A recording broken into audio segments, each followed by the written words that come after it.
دختر 16 ساله‌ای که با تفنگ تو دستش از پنجره خونش به مدرسه روبرو شلیک کرد. وقتی ازش پرسیدن چرا، گفت من از دوشنبه‌ها خوشم نمیاد. برندا اسپنسر دختری از سن دیگو آمریکا که توی خونه کوچیک با پدرش زندگی می‌کرد.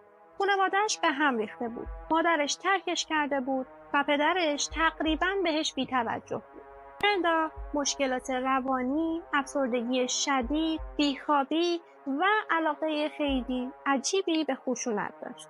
اما با همه اینا پدرش برای کریسمس بهش یه هدیه داد. یه تفنگ نیمه اتوماتیک با 500 تا فشنگ.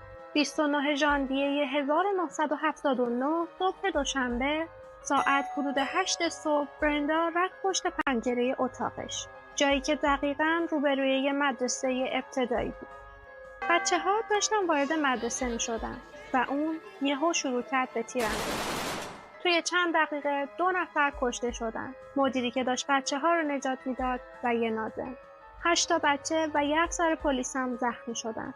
وقتی پلیس محاصرش کرد چند ساعت باهاش مذاکره کردن و توی یه مصاحبه خیلی خونسرد گفت من از دوشنبه‌ها خوشم نمیاد. این کار حال میداد. سرگرم کننده بود. این جملهش معروف شد و حتی بعدها یه گروه موسیقی براش آهنگ ساختن.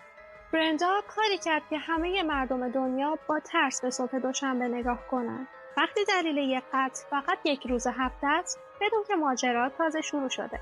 با من باش.